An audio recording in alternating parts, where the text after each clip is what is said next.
Good morning, and welcome to the Synchrony Financial First Quarter 2025 Earnings Conference Call. Please refer to the company's investor relations website for access to their earnings materials. Please be advised that today's conference call is being recorded, placed in listen-only mode. The call will be opened up for your questions following the conclusion of management's prepared remarks. If at any time you should need operator assistance, please press star zero.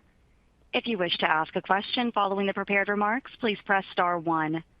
I will now turn the call over to Kathryn Miller, Senior Vice President of Investor Relations. Thank you. You may begin.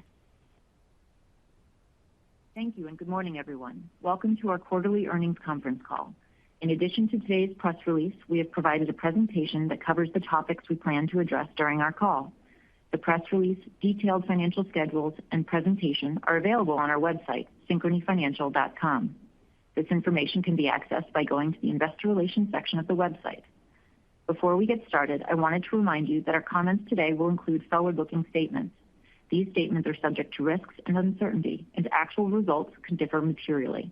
We list the factors that might cause actual results to differ materially in our SEC filings, which are available on our website. During the call, we will refer to non-GAAP financial measures in discussing the company's performance. You can find a reconciliation of these measures to GAAP financial measures in our materials for today's call.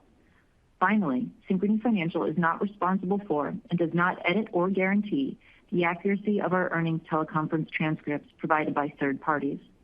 The only authorized webcasts are located on our website. On the call this morning are Brian Doubles, Synchrony's President and Chief Executive Officer, and Brian Wenzel, Executive Vice President and Chief Financial Officer. I will now turn the call over to Brian Doubles. Thanks, Kathryn, and good morning, everyone. Synchrony delivered a strong financial performance in the first quarter of 2025 that included net earnings of $757 million, or $1.89 per diluted share, a return on average assets of 2.5%, and a return on tangible common equity of 22.4%.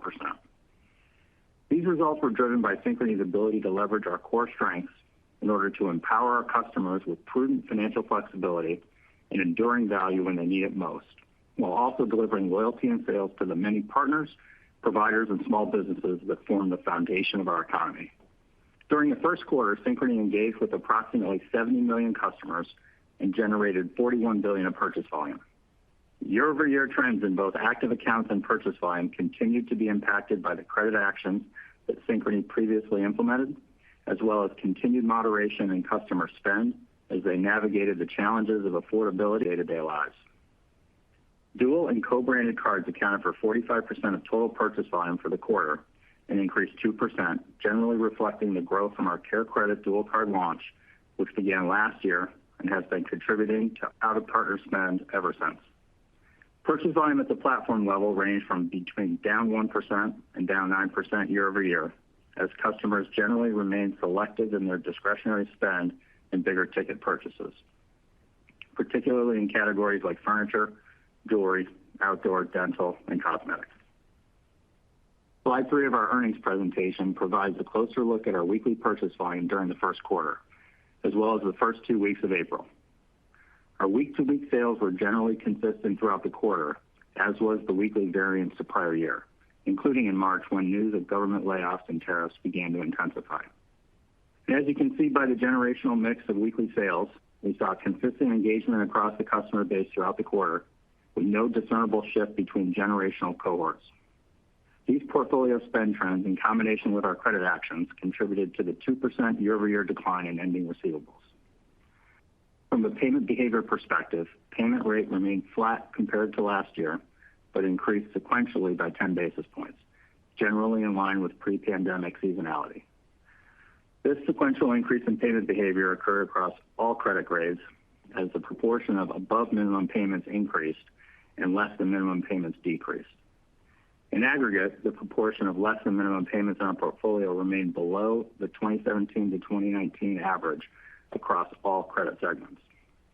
Synchrony monitors our customers' behavior very closely across our portfolio through a comprehensive set of real-time indicators and data points, which range from cash usage and utility payment data to credit bureau and auto payment changes. And when viewed in combination with the spend and payment behaviors we've observed, we believe that customers are continuing to manage their spending needs and payment obligations amidst the challenges of a persistent inflationary environment and an uncertain economic backdrop. Of course, our customers, partners, and small and mid-sized businesses rely on Synchrony for access to financial products and flexibility with attractive value propositions and utility for wherever life may take them. Our track record of leveraging our proprietary data, sophisticated underwriting and analytics, diverse product suite, and channel distribution to drive sales and enhance loyalty has reinforced Synchrony's position as the partner of choice, and we are proud of the consistently strong partner pipeline that has resulted from this execution. During the first quarter, Synchrony added or renewed more than 10 partners, including Sun Country, Texas A&M Veterinary Hospital, Ashley, Discount Tire, and American Eagle. Synchrony is always seeking opportunities to expand access to flexible financing across the wide range of spend categories we serve, particularly those where customers seek to maximize value. Our new co-brand program with Sun Country Airlines, a Minnesota-based hybrid low-cost air carrier, is a great opportunity to deliver compelling utility and rewards for flights throughout the United States and to destinations in Mexico, Central America, Canada, and the Caribbean. We have also continued to expand our Care Credit acceptance across the veterinary space and are excited to announce that Care Credit has been named the preferred financing partner for the Texas A&M University Veterinary Medical Teaching Hospital. This new partnership reflects a significant milestone in solidifying Care Credit's acceptance at all 29 public veterinary university hospitals in the country, as well as Synchrony's commitment to supporting the veterinary community and ensuring pet parents have access to care for their beloved pets. In addition, our program renewal with Ashley, the #1 furniture selling brand in the USA and one of the world's largest furniture manufacturers, extends our nearly 15-year partnership. We are excited about the opportunity we see to help drive retail growth and enable customers to access flexible financing solutions to purchase quality furnishings that fit their lifestyle and budget. Meanwhile, our program renewal of Discount Tire will provide their millions of cardholders with access to expanded utility at over 1 million U.S. locations through the Synchrony Car Care network for automotive services and repairs, as well as for purchases like insurance, gas, oil changes, and more. And finally, we're proud to build on our nearly 30-year partnership with American Eagle Outfitters through a multi-year extension that will continue to deliver exceptional value, enhance the customer experience, and deepen customer relationships. The Real Rewards by American Eagle and Aerie loyalty program was recognized as one of America's best loyalty programs by Newsweek for the 5th consecutive year, and the Real Rewards credit card was named Money's best retail credit card in-store rewards for 2025. These awards reflect our collective commitment to delivering value to loyal customers and driving growth, and we look forward to expanding access to these industry-leading financial solutions. So as we look to the remainder of 2025 and beyond, Synchrony remains in a position of strength. We are focused on executing across our strategic priorities and maintaining our differentiated approach to serving our customers and partners. Synchrony's ability to optimize the outcomes for our many stakeholders has been made possible by the incredible people here at Synchrony, who deeply understand their evolving needs and expectations. Our team approaches each opportunity to deliver best-in-class experiences with a passion and a commitment to excellence that is inspiring. That's why I'm so proud to share that Synchrony was named as the #2 best company to work for in the U.S. by Fortune magazine and Great Places to Work. This recognition is testament to our unique culture, our company values that our employees embody every day, and our unwavering dedication to keeping our people at the heart of all that we do. And as our team continues to drive innovation, expand access to flexible financing, and deliver compelling results for all those we serve, we also remain focused on building our leadership position and driving significant long-term value for our stakeholders. With that, I'll turn the call over to Brian to discuss our financial performance in greater detail. Thanks, Brian, and good morning, everyone. Synchrony's first quarter performance continued to demonstrate the strength of our differentiated business model, which has been built to deliver resilient, risk-adjusted returns through evolving market conditions. We generated $41 billion of purchase volume during the first quarter, which was down 4% year over year when compared to a record first quarter last year, and include the effects of the credit actions we took between mid-2023 and early 2024, continued selectivity in customer spend behavior, and one less day in the quarter, which had approximate 1% point impact. Ending loan receivables decreased 2% to $100 billion in the first quarter due to lower purchase volume. Our portfolio payment rate remained flat versus last year at 15.8% and was approximately 60 basis points above the pre-pandemic first quarter average.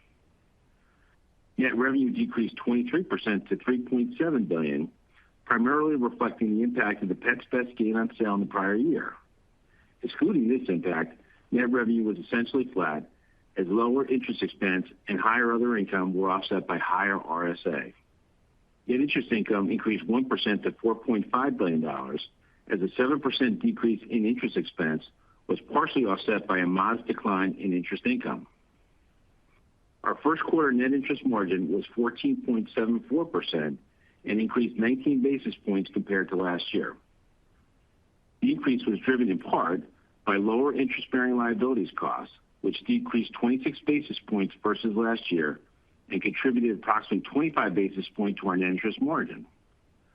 Our loan receivable yield grew 24 basis points, primarily driven by the impact of our product, pricing, and policy changes, or PPPCs, and partially offset by lower benchmark rates and lower assessed late fees. This contributed approximately 20 basis points to our net interest margin. Our liquidity portfolio yield declined 88 basis points, generally reflecting the impact of lower benchmark rates, and reduced our net interest margin by 15 basis points. And the mix of our interest-earning assets decreased by 62 basis points and reduced our net interest margin by approximately 11 basis points.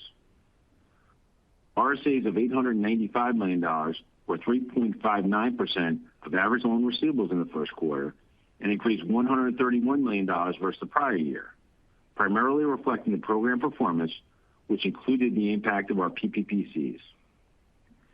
And other income decreased 87% year over year to $149 million due to the impact of the Pets Best gain on sale in the prior year. Excluding that impact, other income increased 69%, primarily driven by the impact of our PPPC-related fees. Provision for credit losses decreased to $1.5 billion, driven by a $97 million reserve release in the first quarter compared to the prior year's reserve build of $299 million, which included $190 million reserve build related to our Ally Lending acquisition. Other expense increased 3% to $1.2 billion, generally due to the costs associated with the technology investments, and included a $15 million charitable contribution and a $12 million restructuring charge related to the Ally Lending business and the expected completion of its integration in the second quarter. Excluding the charitable contribution and the restructuring charge impacts, other expense would have been up 1% versus last year. The first quarter efficiency ratio was 33.4%, approximately 110 basis points higher than last year when excluding the impact of the Pets Best gain on sale. Taken together, Synchrony generated net earnings of $757 million, or $1.89 per diluted share, and delivered an average return on assets of 2.5%, a return on tangible common equity of 22.4%, and a 15% increase in tangible book value per share. Next, I'll cover our key credit trends on slide 8, which highlight the efficacy of our credit actions that Synchrony took from mid-2023 to early 2024 and gives us confidence in our portfolio's trajectory towards our long-term net charge-off target of 5.5% to 6%. At quarter end, our 30-plus delinquency rate was 4.52%, a decline of 22 basis points from 4.74% in the prior year, and 4 basis points below our historical average for the first quarters of 2017 to 2019. Our 90-plus delinquency rate was 2.29%, a decrease of 13 basis points from 2.42% in the prior year, and 1 basis point above our historical average for the first quarters of 2017 to 2019. And our net charge-off rate was 6.38% in the first quarter, an increase of 7 basis points from the 6.31% in the prior year, and 54 basis points above our historical average from the first quarters of 2017 to 2019. Net charge-off dollars were down 4% sequentially. This compares favorably to the 2017 to 2019 average sequential increase of 9%. Our allowance for credit losses as a percent of loan receivables was 10.87%, which increased approximately 43 basis points from the 10.44% in the fourth quarter. Turning to slide 9, Synchrony's funding, capital, and liquidity continue to provide a strong foundation for our business. During the first quarter, Synchrony grew our direct deposits by approximately $1.7 billion and reduced our broker deposits by $338 million. In addition, we executed both secured and unsecured deals at attractive credit spreads when compared to historical deals. In the secured market, we issued $750 million of 3-year bonds with a coupon of 4.78%. In the unsecured market, we issued $800 million of 6-year non-call 5-year note at a coupon of 5.45%. We also achieved a credit rating upgrade from Fitch, moving our long-term issuer default rating up to BBB with a stable outlook. We are proud of this rating action as it reflects Synchrony's strong balance sheet, the resiliency of our business model, and strong execution as a public company over a decade since our IPO. At quarter end, deposits represented 83% of our total funding, with secured and unsecured debt representing 9% and 8% respectively. Total liquid assets increased 9% to $23.8 billion and represented 19.5% of total assets, 142 basis points higher than last year. Moving to our capital ratios. As a reminder, Synchrony elected to take the benefit of the CECL transition rules issued by the joint federal banking agencies. We made our final transitional adjustment of approximately 50 basis points to our regulatory capital metrics in January 2025. Our capital metrics now fully reflect the phased-in effects of CECL. The impact of CECL has already been recognized in our income statement and balance sheet. We ended the first quarter with a CET1 ratio of 13.2%, 60 basis points higher than last year's 12.6%. Our Tier 1 capital ratio was 14.4%, 60 basis points above last year. Our total capital ratio increased 70 basis points to 16.5%. And our Tier 1 capital plus reserves ratio on a fully phased-in basis increased to 25.1% compared to 23.8% last year. During the first quarter, Synchrony completed our existing share repurchase authorization for the period ending June 30th, 2025, and returned $697 million to shareholders, consisting of $600 million in share repurchases and $97 million in common stock dividends. Given our strong capital position, we announced today that as part of our capital plan, our board approved a new share repurchase authorization of $2.5 billion for the period ending June 30th, 2026, and increased our regular quarterly dividend by 20% to 30 cents per common share beginning in the second quarter of 2025. Synchrony remains well-positioned to return capital to shareholders as guided by our business performance, market conditions, regulatory restrictions, and subject to our capital plan. Turning to our baseline outlook for 2025 on slide 10. Given the court order entered last week in the litigation that ultimately vacated the late fee rule, Synchrony will begin the process of assessing next steps and engaging with the partners regarding the performance of our implemented PPPCs to determine if any adjustments are warranted. Our baseline assumptions exclude any potential impacts from changes to the PPPCs, as well as any potential impacts from a deteriorating macroeconomic environment or from the implementation of tariffs and retaliatory tariffs as they are unknown at this point. Turning to our outlook in more detail.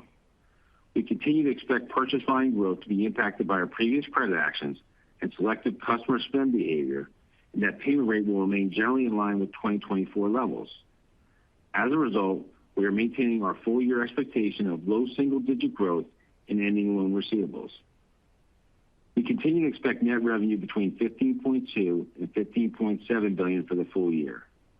The interest income is expected to follow seasonal trends associated with growth, credit performance and liquidity, and will ultimately be determined by a number of factors, including year-over-year growth in both interest income and other income as the impact of our PPPCs builds, partially offset by the flow-through effect of lower average benchmark rates on our variable rate receivables, lower assessed late fees as delinquency performance improves, a lower yielding investment portfolio due to lower benchmark rates, and finance charges and late fee reversals associated with the seasonality of our credit performance. Lower average benchmark rates should also continue to contribute to lower funding costs as our CD maturities reprice, although this will be influenced by competitive deposit beta trends in response to any additional rate cuts that may occur. In addition, we continue to expect higher levels of liquidity in the second quarter given our desire to prioritize our deposit customer relationships and pre-fund future growth. We anticipate reducing our excess liquidity portfolio gradually as growth begins to build in the back half of the year. As a result, our liquid assets as a percent of total assets will average approximately 17% for the full year, which is higher than our historical average over the prior 3 years. We now expect RSA as a percent of average loan receivables to be between 3.70 and 3.85%, driven by improving program performance, and our net charge-off outlook has improved to be between 5.8% and 6.0%. Our revised net charge-off range expectation for the full year is now inside our long-term financial framework of 5.5% to 6%, driven by our prior credit actions and differentiated approach to underwriting and credit management. And lastly, we are maintaining our expectation of an efficiency ratio between 31.5% and 32.5%. Before I turn the call over to Q&A, I'd like to leave you with 3 key takeaways from today's discussion. First, our customers have remained stable. They've been consistently making choices that align their day-to-day needs and seeking value and flexibility to prudently manage their financial situations amid an inflationary and highly fluid environment. Second, Synchrony's credit trends continue to outperform relative to the industry, which is underscored by our current year outlook. Our sophisticated underwriting and credit management strategy have enabled a lower relative net charge-off peak than most of our peers and swifter expected return to our long-term target range. And while our credit actions create near-term impact on growth, our portfolio's credit position should provide greater long-term resilience as market conditions continue to evolve. And third, Synchrony's robust capital remains a clear strength. Our new capital plan reflects the confidence of our board and our company that Synchrony is well positioned to continue to drive progress towards our long-term financial targets and deliver significant long-term value for our stakeholders. With that, I'll turn the call back over to Catherine to open the Q&A. That concludes our prepared remarks. We will now begin the Q&A session. So that we can accommodate as many of you as possible, I'd like to ask the participants to please limit yourself to 1 primary and 1 follow-up question. If you have additional questions, the investor relations team will be available after the call. Operator, please start the Q&A session. At this time, if you wish to ask a question, please press star 1 on your telephone keypad. You may remove yourself from the queue by pressing star 2. Please limit yourself to 1 question and 1 follow-up question. We'll take our first question from Ryan Nash with Goldman Sachs. Please go ahead. Hey, good morning, guys. Hey, Ryan. Good morning, Ryan. So, obviously lots of concerns in the market on credit. You guys are able to take down the top end of the guide. Can you maybe just talk about what you're seeing? What gave you the confidence to bring down, the upper end of the range? And second, the allowance was up with seasonality, but, can you maybe just remind us what's assumed for unemployment, particularly when you overlay your qualitative reserves? Yeah, so Ryan, why don't I start on that, and then Brian can talk in more detail on the reserve assumptions. Look, I think we feel pretty constructive around the consumer and the trends that we're seeing right now. I think our credit team did a fantastic job kind of navigating the last 2 years. I think the investments that we made in our PRISM proprietary underwriting system are certainly paying off. It was great to see us turn the corner on delinquencies. 30 plus was down 22 basis points, 90 plus was down 13 basis points. I think both a little better than our expectations. With that said, we didn't adjust the guidance all that much, but we did feel comfortable given the trends that we're seeing, just tweaking it a little bit. I think what's particularly important is we're doing that with receivables maybe just a touch softer than we expected. So, you've got the denominator impact, which isn't exactly helping. So credit is trending better than we expected. So we feel pretty good overall in terms of how we started the year on credit. Yeah, Ryan, let me fill a little piece in credit and then talk about the reserves. Obviously, as we look at the formation that was at the end of the first quarter, We're down 18 basis points versus last year. We're better than our 17 to 19 seasonality or pre-pandemic period by 4 basis points. 90 plus is right on top of that pre-pandemic period. And when we continue to look, we continue to see strength in entry rate as what's flowing into delinquency. And then what we're seeing is some improved performance in the back end of delinquency. That gives us comfort, right, how delinquency is performing. And those trends have been consistent. You look at outperforming seasonality, for the better part of 6 months, we have been outperforming seasonality on a 30 plus and 90 plus. What's giving us comfort is obviously the credit actions that we've taken both in the middle part of 23 and early part of 24 has really resonated. If you look at the vintages that we see in 24, they're outperforming 2019, albeit it's early, outperforming 2019 and 2023. So we feel comfortable about the formation. We feel comfortable about what we're underwriting today as it relates to that. So that's what kind of gives us comfort. I mean, we're already 3 months into the year. You see delinquency, which gives you a pretty good indication for the next 6 months. So we felt good that we're back inside of our long-term target of 5.5% to 6% as a guide for this year. Now, when you think about the reserves, albeit we had a release of $97 million, inside of that we had a $5 million post up for an acquisition. So you think about a $100 million reserve release, there was an increase to the qualitative reserve. So the quantitative reserve based on performance came down, but we increased the qualitative reserve over $200 million. And what really underpins that is a macroeconomic overlay that essentially has a 5.3% unemployment rate in it. When you factor in the imprecision factor, you're north of a 5.3% unemployment rate. So I think as we think about credit, charge-offs, we feel really good about. I think, we probably have been thoughtful about a deteriorating macro, at least from a reserve standpoint, as we closed out the quarter. Got it. Appreciate the color. And then, Brian, the guidance says, no changes to PPPCs already implemented. And, you mentioned starting to think about next steps. I guess, one, do we have enough clarity that the rule may not come back at a later date? And then how should we think about the timing and process as to whether you hold on to what's already been implemented or inevitably they will be reversed? Thank you. Yeah, Ryan. So I think we feel pretty comfortable that the rule's been vacated, and we don't expect it to come back in a similar form in time in the near future. So, with that said, we don't currently have plans to roll anything back in terms of the changes that we made. Obviously, now that we have some certainty that the rule isn't going to go into effect, we're going to go out and we'll talk to our partners, just like we did when we rolled out those actions. We'll be transparent, like we are with any major decisions that we make related to the program. We'll look at a number of different factors. And frankly, every partner we have is going to look at this differently. We're going to look at the behavioral changes that we saw when we rolled out the pricing actions. Frankly, they haven't been material. We didn't see, a big reduction in, accounts or spend related to the actions. We did a lot of test and control around that. Our partners will certainly look at where other merchants and providers are pricing their programs, so they always look at their competitive set. You have to keep in mind that the prime rate has come down, so on our variable rate cards, consumers have gotten the benefit of that. And then lastly, we'll go through the financial impact of what it would mean if we were going to do some kind of rollback. They'd look at the RSA and they'd look at maybe a growth trade-off to that extent that there is one.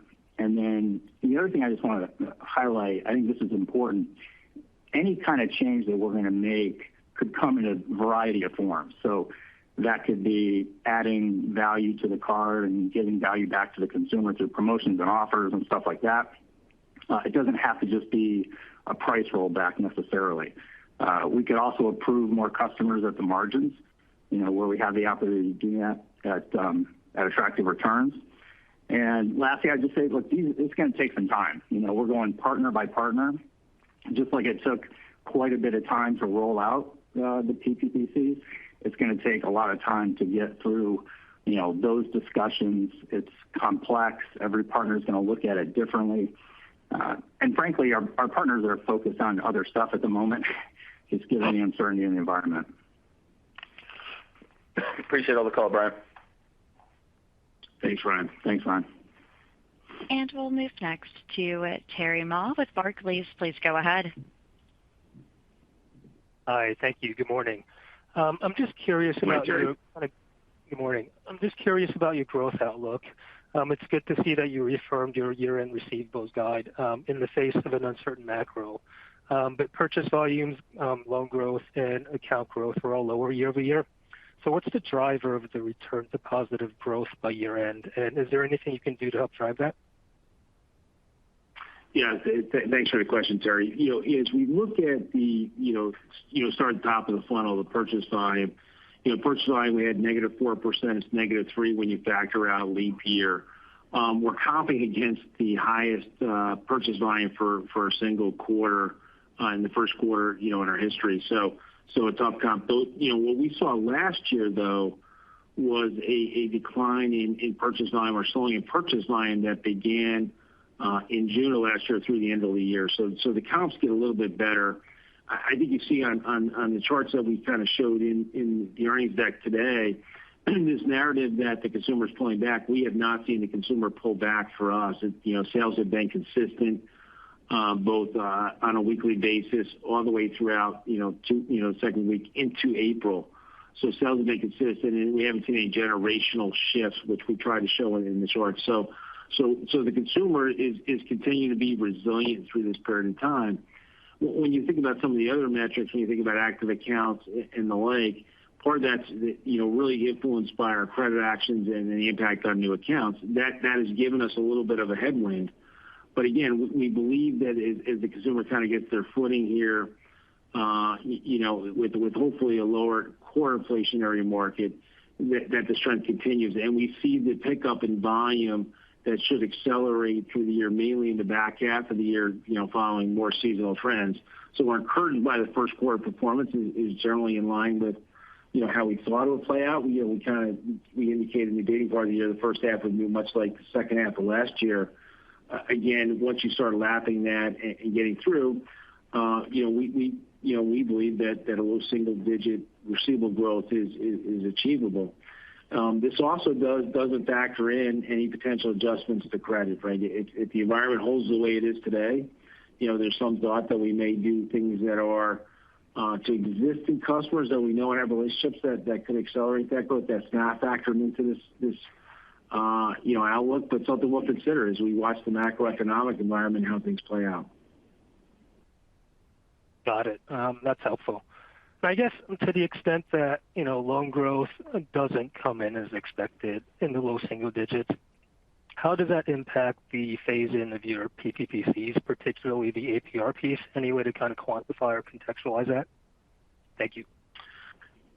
Yeah, listen, I think you have a core book today, right, that's going to continue to, build in value, right, as the APR continues to increase. If you have lower purchase volume, right, that means that the phase-in approach and the protected balance will accelerate, will be impacted, and the amount that the PPPCs become effective will actually accelerate throughout the year. So a lower volume actually does help the PPPCs from an interest perspective. Certainly having lower active accounts will provide a little bit of headwind from an other income perspective when you think about paper statement fees.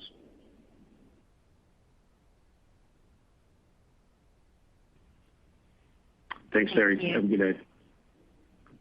And we'll move next to Moshe Orenbuch with TD Cowen. Please go ahead. Thanks very much. Brian Doubles, I was intrigued by your comment about, using the benefits from the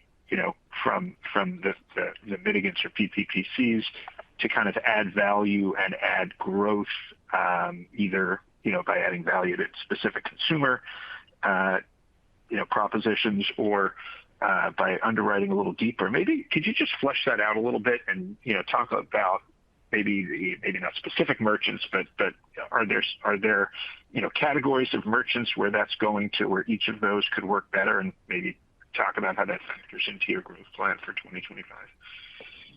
Yeah, it's interesting, Moshe. We've been talking about this. I think the investment community has been talking about this as just a simple rollback of what we've done. But, given the work has already been completed to roll out the pricing changes, any changes from here on out will be similar to changes that we're always looking at with our partners. And they're typically looking at doing one of two things, incenting the consumer to spend more to drive growth for themselves, for the program, to provide more value on the card. So one of the things that, particularly in times that are uncertain like this, our partners lean even more heavily on the card programs. And so, we're in there discussing with some of the additional revenue, can we improve the value prop a little bit? Can we do more promotions, more marketing, different placement to drive growth? Those are the kind of discussions that we're having. I think the other interesting thing that we're talking to them about is, now with maybe an increase in APR, can we approve more customers on the margin? Now, obviously, we would do that at very strong risk-adjusted returns. We would likely do it in our highest returning portfolios. But can we approve more of that marginal customer that may not have been approved under the old APR? So there's a number of different things that we're looking at. I wouldn't say it's unique to any one platform or industry. It really is across the board. But those are the types of things that our teams are out there working on. Great.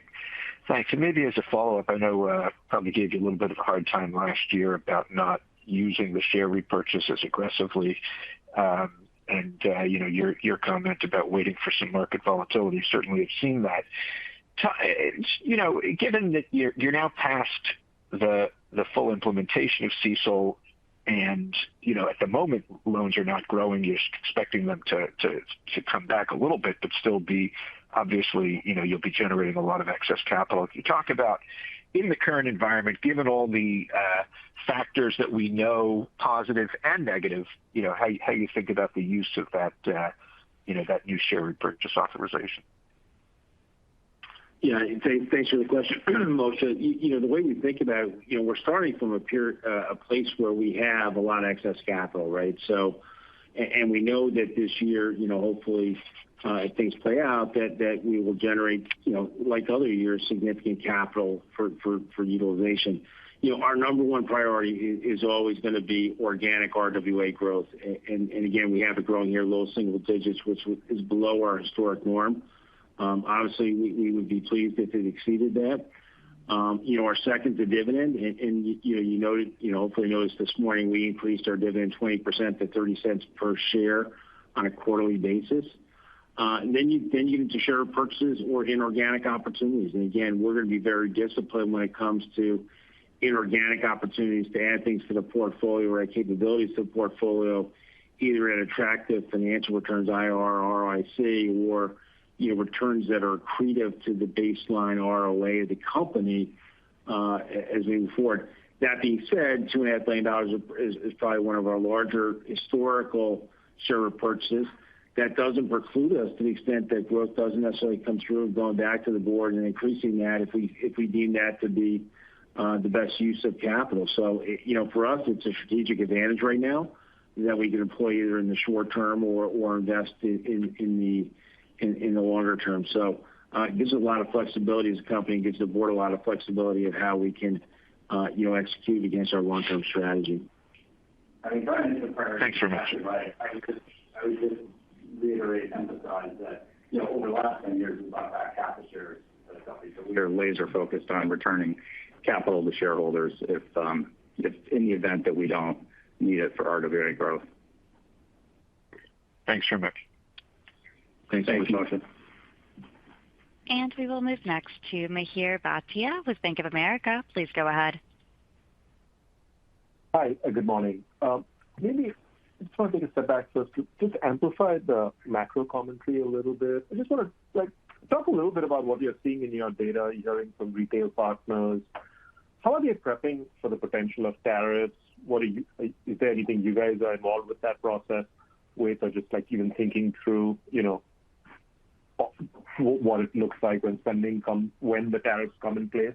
And then just on the weekly data, if you could just talk a little bit it's been pretty stable clearly, and you saw this in April too. Do you think there's a little bit of a pull forward or Easter impact in there that's maybe propping the first 2 weeks of April up? Thanks. Yeah, so there's a lot in there. Let me start on that. I think it's important just to differentiate between all of the uncertainty in the market and the macroeconomic kind of futures and what people are predicting, and what we're seeing right now in terms of the health of the consumer. The uncertainty is clearly out there. It's impacting consumer confidence, but at this point, it's not impacting what consumers are actually doing. Spend levels are still pretty strong. Credit is performing in line to better than we expected. So I think the consumer is still in pretty good shape. I think the labor market is strong. With that said, look, they're being selective around how they spend. They're navigating inflation as they have been, for quite some time now. I think as you look inside the portfolio, you've got the lower income consumer. They started tapering their spend, about a year ago. That was largely driven by inflation. You saw a rotation out of discretionary and bigger ticket. You're seeing still pretty good spend levels for the higher income consumer. Our prime segment grew sales 1%. Average tickets were down a little bit, but frequency was up. And, I think what can't get lost in all this is that moderation in spending patterns is actually a positive in terms of credit. We actually are encouraged by that pullback because consumers are not overextending, they're being disciplined. So overall, we're very pleased with the trends that we're seeing. I think it's responsible, it's in line with or better than our expectations when you look at credit. And so I think we feel like the setup is pretty good.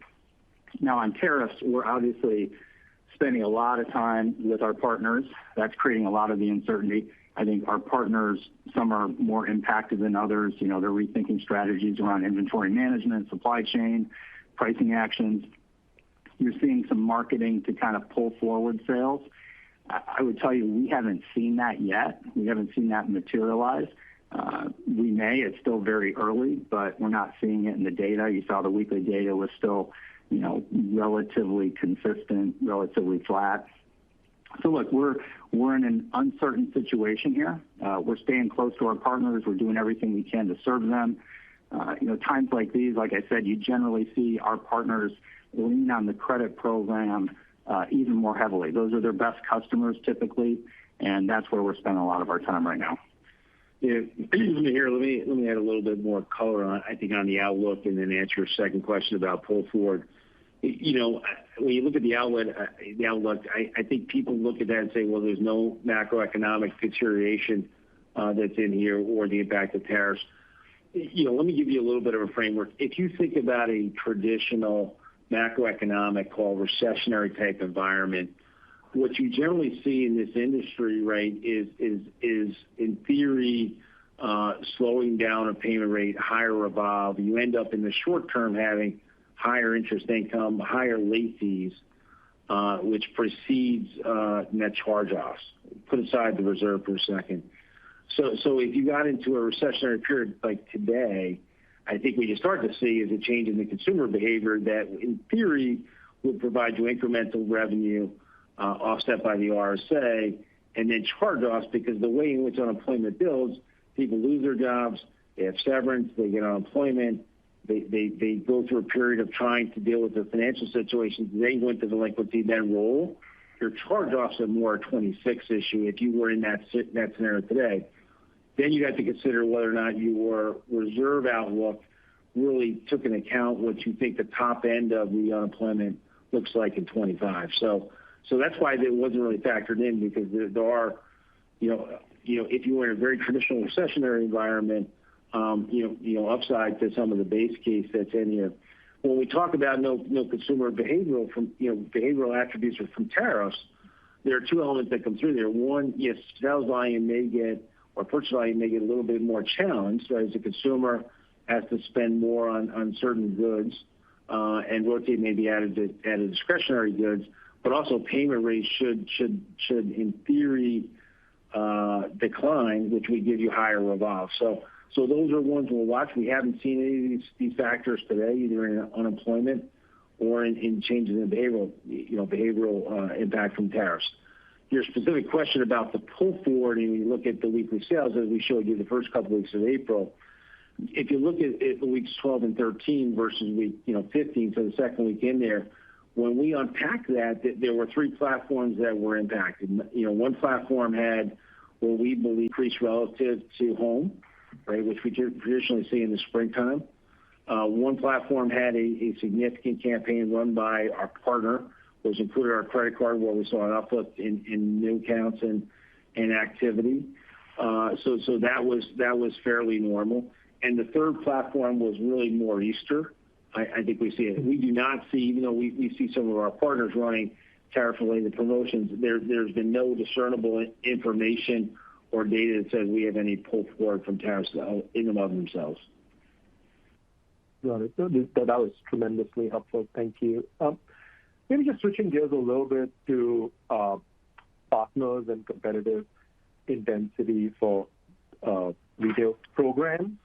Can you just talk about your appetite for onboarding a larger portfolio in this environment? And just relatedly, I did want to ask about deal renewals, because I think in your 10K, the percentage of revenue that's under contract 24 months out was a little lighter this year compared to the last few years. So anything to call out there? Thank you. Yeah, look, I think the competitive environment is pretty consistent with where it's been the last couple of years. I think we haven't been in a very stable, predictable environment. And I think when you have some uncertainty out there, I think you see issuers demonstrate a little more discipline in terms of how they're pricing programs, how they're looking at the risk-return equation. We believe we have that discipline through cycles, more so than maybe anybody else. But I'll tell you, it's felt like a pretty good competitive environment.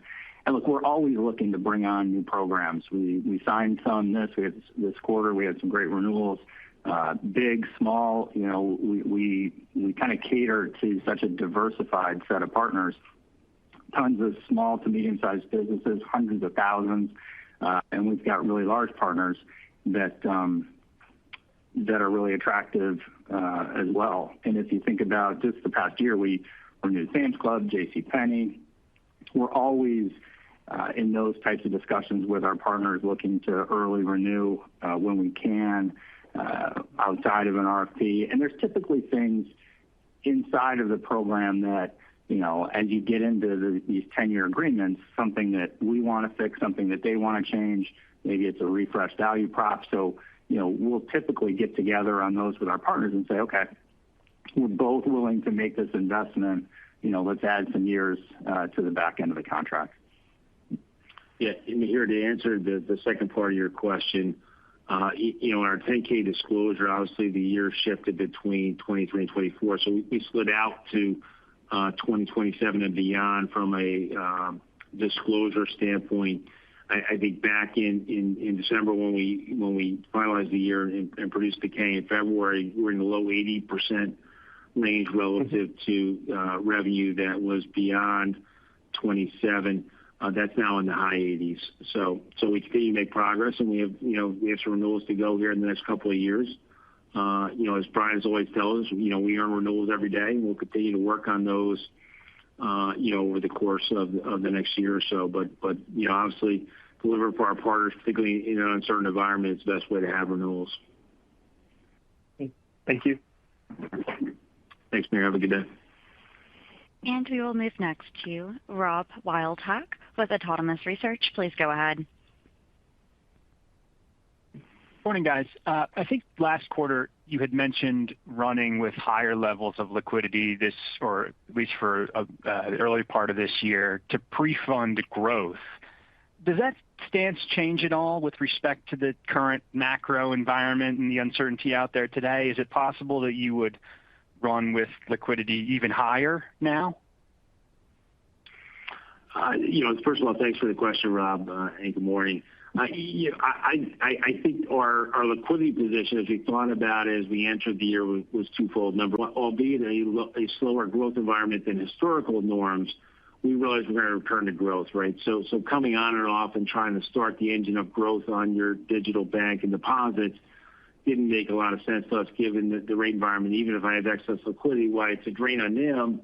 If I'm borrowing at 4%, I'm getting 4.5% at the Fed. It's positive economic trade. So we weren't necessarily troubled by having necessarily excess liquidity. Number one, the view hasn't really changed relative to the asset growth. We will use it at some point as we move forward.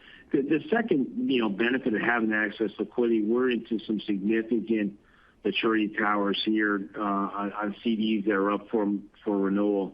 So it gives us a little bit of pricing flexibility as we think about that to lower our interest-bearing liabilities cost without the fear that we're going to have to raise rates somewhere else in order to keep that customer or maintain liquidity. We expect to run higher liquidity most certainly in the first half of the year. As we talked about, growth should accelerate in the back half of the year. So we'll begin to use that liquidity both in the back half of this year and into next year. So the simple answer is no, it hasn't changed our view since December. Okay, thanks. And then I just wanted to dig in a little bit and ask about dual card and co-brands. The volume and loan growth there was better than the portfolio overall and accelerated sequentially. Last quarter, you had mentioned that as kind of being a waypoint for a reversal of some of your tightening. Maybe this is just normal ebbs and flows, Q4 to Q1, but could you just unpack that dynamic and then talk about how you're thinking about things with respect to private label growth versus dual card or co-brand growth going forward? Thanks. Yeah, again, thanks for the question, Rob. So when you think about the dual card growth for a second, one of the areas that we've talked about kind of prioritizing for the company has been our health and wellness. So the dual card we have issued in our care credit business, which allows customers the flexibility whether they're in network using in many places where care credit's accepted, the veterinary, dental offices, and over the 40 specialties that we have in there, but also generating benefits in the world has been very attractive to folks. It's been one of our growth vectors for last year, and that continues to drive growth into this year. As you continue to think about our core partners, right, where we have a dual card private label offering, it really comes through the door population. As we get a stronger through the door population, we're able to approve more dual cards, and they recognize the value in the world back into the brand in which they have intense loyalty to, which is why they apply for credit with us. So I think it really is a testament to the brand strength of our partners and then places where we're leaning into from a dual card perspective. Regardless of that, we still do run a strategy where we are lower line assignments than traditional general purpose cards, which allows us to maintain a very attractive risk-adjusted margin and maintain the charge-off profile of the company. And this is why the multi-product strategy is so important. I mean, we can start somebody off in a secured card, in a set pay product, private label, and then migrate them over time as they demonstrate the ability to pay, credit worthiness. We get to know that customer, how they spend, what types of purchases they make. And that's really the power of the multi-product strategy. That's, really resonating with our partners. We talked about new wins, renewals. That's been a key component of particularly the big renewals where we've added a product or two to those programs. Very helpful. Thank you. Thank you, Rob. And we will move next to Sanjay Sakhrani with KBW. Please go ahead. Thank you. I guess I wanted to follow up on credit quality. I know we've talked extensively about it, but when I look at sort of the path of the delinquency rate over the last several months, and then the charge-off rates actually came down year over year in March, and it seems like there's a good glide path, all else equal, for credit to improve quite decently. I'm just trying to think about where we would expect all else equal the charge-off to migrate. Can we go below average given you've tightened so much? Maybe you could just talk a little bit about that. Yeah, let me start at a high level, Sanjay. Look, I think we feel very pleased with the credit trends that we're seeing. The actions that we took starting in mid-23 are clearly having the desired impact. We're trending a little bit better than we expected. We talked about 30, 90, now showing down year over year. If you look at our performance relative to the industry and you benchmark that against 2019, we've just simply performed better. And I think that's a lot of the investments that we've made. That's the investments we made in Prism. I think our credit team's done a fantastic job navigating this. As Brian talked about earlier, I think there may be an opportunity where we can open up a little bit in the back half of the year. If we do that, it'll be very methodical. We'll do that starting with our existing customers, giving them a little more spending power. In some of our higher returning segments, I think we might have the opportunity to make some slight adjustments on approval rates. But generally, we feel like it's a pretty good setup for the back half of the year. And I'll turn it to Brian to talk a little more about the charge-off guidance. Yeah, Sanjay, I gave some framework earlier in the call really relative to net charge-offs. I think as we look at it and you kind of peel the onion back here a little bit, there are a number of factors, right? Number one was the credit actions that we've taken in order to, as far as origination and authorization of transactions on existing accounts, to get that in a place where we feel comfortable with that being inside of our long-term guidance. We've also made a number of changes over the last couple of years around collections, our strategies, whether it's on a pre-delinquent basis or inside of delinquency, where we're able to do different things than we did a couple of years ago. We think is really helping entry rate and some of the flows back in. And I think some of the activity really with regard to even our recovery operation, where we insource that from our third parties, to really delivered benefits. And to be honest with you, relative to peers, we didn't really have the dip in recoveries we had. So there are multiple different factors, I think, that help us produce that net charge-off rate, all of which are our view, performing well right now, and gives us comfort that we can hit this net charge-off rate, most certainly sitting here in mid-April. Okay, great. And then Brian Doubles, I think Mihir was also alluding to some of the larger RFPs out there for sizable portfolios. Could you just, I'm not sure if I heard the answer to that, but can you just talk about how you guys feel about sort of the opportunity to secure larger portfolios? Yeah, look, we are very interested in securing larger portfolios. We always have been. We have a lot of discipline, though, around how we evaluate those opportunities. You've got to have really good alignment with the partner. You've got to have a good deal structure that's fair and equitable with both parties, good alignment in terms of how you want to grow. Because, if you're going to sign a large program that's going to go over 10 years, you have to have that alignment, because you're going to have to make changes to the program, whether it's underwriting, marketing strategies, placement, and those things need to benefit both parties. We do an enormous amount of financial due diligence, run a lot of models. We stress those bigger opportunities significantly to make sure that as we look at a 10-year deal, we look at it every year and say, okay, are we going to like this deal in that year under these circumstances? Is the partner still going to like this deal? And so we've got a ton of rigor around that process. And at the end of the day, we have other uses for our capital, and it has to compete with share repurchases and other things. And so it's got to be, in line with the overall return for the business or accretive. And so, these are very attractive opportunities, when you look at larger programs and bringing on an earning portfolio, but it's got to meet a lot of hurdles and have a really attractive risk-adjusted return and really good alignment between the parties. Is there a sense of timing on any of this, if whether you know or not? It sounds like you're talking about a specific opportunity or two, Ryan, that I'm obviously not going to get into. I'm sorry, Sanjay. Mm-hmm. No, it's all right. All good. Thank you. Yeah. Thanks, Sanjay. Thanks, Sanjay. And we will move next to Rick Shane with JP Morgan. Please go ahead. Hey, guys. Thanks for taking my questions.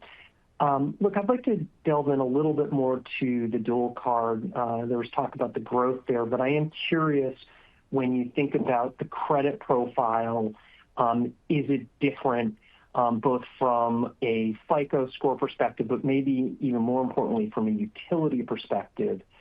Should we, in a slowdown, expect different performance for private label versus the dual cards? Yeah. Good morning, Rick. Thanks for the question. Yes. So dual card generally, we use a number of factors to underwrite them. Yes, credit quality is one.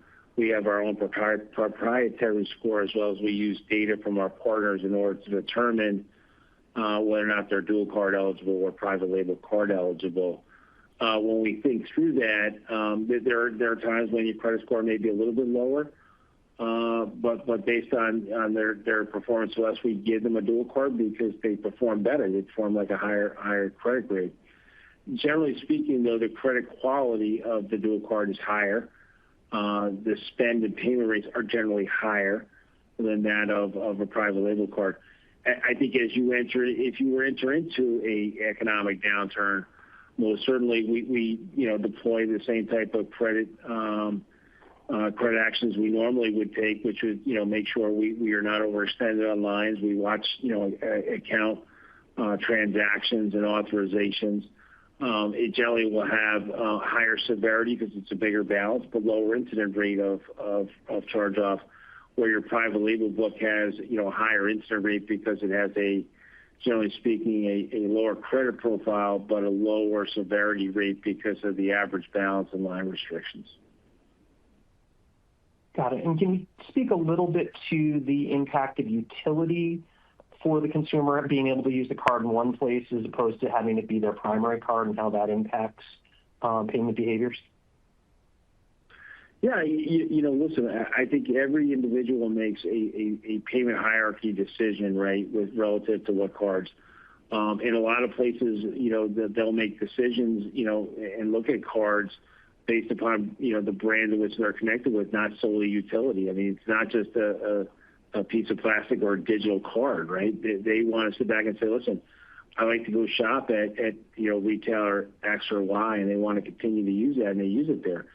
That being said, we also have cards that are private label that have broad-based utility. You think about a PayPal card, you think about an Amazon card, you think about cards that we're now being able to load into, or will be able to load in Apple Pay that has broad utility. So utility does matter. There's lots of places where utility is broad-based. If you think about our home segment, we have home cards, car care cards that go across multiple retailers. Care credit goes across multiple specialties. So while dual card is one, we have broad-based utility, which makes the card important to the consumer, and obviously the connection with the brand really is relevant. Brian, that's really helpful and something I didn't fully appreciate. Thank you. Thanks, Rick. Have a good day. And we will move next to John Pancari with Evercore. Please go ahead. Good morning. Good morning, John. On the macro assumptions, Brian Wenzel, thanks for the color regarding the baseline assumptions and why they don't dial in, the recessionary backdrop. But if you did dial in a weaker macro and recessionary dynamics into the baseline assumptions, I hear you that revenue and NII may benefit from a higher revolve rate. What would it mean for your charge-off expectation? I know maybe it's not a 25 thing, but it's more of 2026. I guess what I'm asking, what does a stressed charge-off level look like for Synchrony, given your current business mix, your credit tightening as of today? How would that charge-off range compare to this 5.8 to 6% level that you're looking at for this year? Yeah, thanks for the question, John. First of all, again, go back to outlook data. I know you talked a little bit about some of the impacts you talked about in the revenue impact. I also think on the growth side of the equation, you have lower purchase volume and slower payment rate, which counterbalance each other to some degree. It really depends upon the severity of the macroeconomic event. Again, when you sit around saying I'm in the 22nd of April of this year, depending on the severity of the event, there's not as much net charge-off impact, given the fact that it takes a while to go from losing your job to rolling through net charge-off, unless you say the person's going to go bankrupt or go into a settlement program right away, which has not been the historical norm. So to some degree, there is a lag time of generally 9 to 12 months on certain economic events where you start to see the charge-off. So the expectation, again, this is all theoretical because there's not an assumption here, but there probably wouldn't be as much impact on the net charge-off rate in 25 if it follows some of the historical norms that we've seen on typical recessions, put aside the GFC and the pandemic. Any care to comment on what a 26 number would look like under a recessionary scenario, given your business mix and the mix in the balance sheet? I actually do not care to comment. We're not commenting on 26 yet, or on a hypothetical for inflationary recessionary environment. But thanks for the question. No, I understand. And then separately, I guess just in terms of the credit actions, I know you indicated that you're evaluating actions to accelerate growth.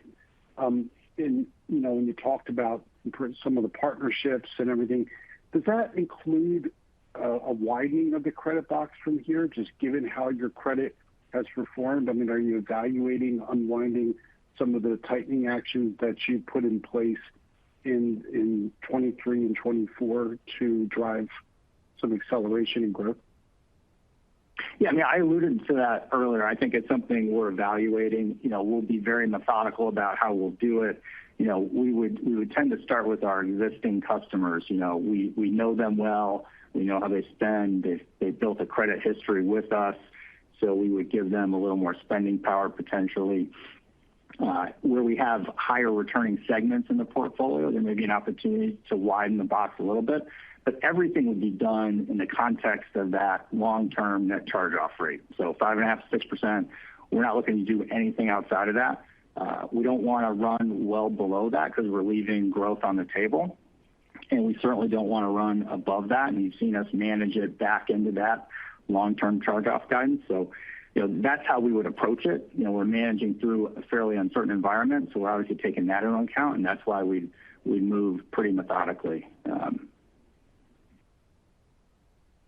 Great. Very helpful, Brian. Appreciate it. Thanks. Thanks. Have a good day.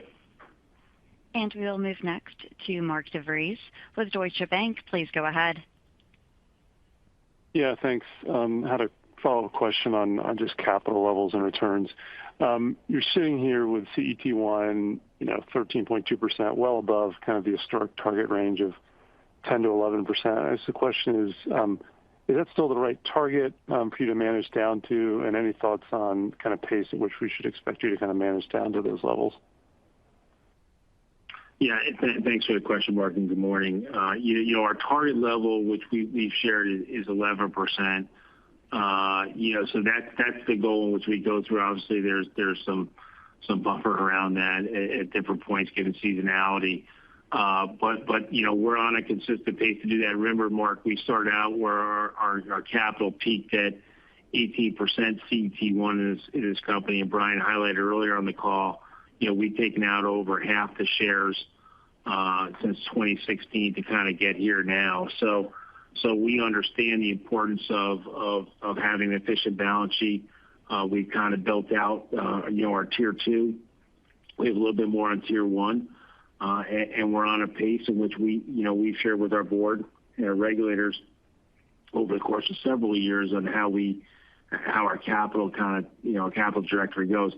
The $2.5 billion today we think is a good position relative to the earnings power there and the capital we're going to generate this year, given the RWA expenditure. The increase in the dividend and doesn't preclude us from coming back, later in the year and discussing with the board whether or not that needs to be adjusted, upwards. So while we haven't provided a specific framework, our outlook hasn't changed to getting back to the 11%. And again, I do think we should get some level of credit for reducing over half the shares of the company in the period of 8 years. Okay, and just to follow up on that, when you set this latest authorization, was it kind of sized to give you plenty of flexibility to outperform on the growth perspective? Because I just think about like what consensus earnings are and what the implied payout if you use 100% of the repurchase with the new dividend, you'd be kind of neutral to CET1 at the end of the year. Am I thinking about that right? And so either you you outperform on a growth perspective, or it is likely you come back and potentially look to buy back more stock or expand the authorization? I think, whenever we do a capital plan, what we bring to the board is a number of different scenarios. We have baseline scenarios. Obviously, we have the stress scenarios. There are outlays that are in there. And so we have a full range that shows the type of resiliency the capital stack really has under different scenarios. We didn't go to the board and say we're going to be back later this year, but obviously that's an option for us to discuss with the board whether it's warranted. I mean, I think right now, $2.5 billion authorization is a good place to start. We'll execute throughout the year and see how growth develops and see what the opportunities are. Get to the board and have that discussion. But again, we're very pleased with the capital plan that has a 30-cent dividend, up 20% from our existing dividend, and a $2.5 billion authorization. Especially today, given our market capitalization, which is unfortunately lower than its true value. Yeah, makes sense. Thank you. Thanks, Mark. Thank you. And we only have time for one last questioner. Our last question comes from the line of Don Fandetti with Wells Fargo. Please go ahead. Hi, good morning. Brian, can you talk a little bit about the sort of runway for Care Credit? It's been a good growth story. Competitively, are you still seeing that as a fragmented market? And then also, how has the credit performance been versus your expectations? Yeah, look, I think we still feel great about the health and wellness platform. That is certainly, if I had to pick a platform that we're really investing in and trying to grow, it is that one. It's a huge market. We've got a leadership position. We've been in the business almost 40 years. Our NPS scores in that platform are off the charts. We got a really good reputation in terms of the providers that we serve across dental and vet. And it's a growing market as well. And so, Brian Wenzel talked a little bit about the Care Credit Dual Card. We're employing a number of strategies to continue to grow there. It's obviously bigger ticket, so you've seen maybe just a little bit of softness here recently, but we are extremely optimistic about our ability to grow Care Credit over the long term. And I would say on the credit performance side, generally in line with the rest of the business, although, given some of the margins, we are able to underwrite a little bit, a touch deeper there, at very attractive risk-adjusted returns. Thank you. Thanks, Tom. Thanks. Have a good day. Thank you. And this concludes Synchrony's earnings conference call. You may disconnect your line at this time and have a wonderful day. Thank you.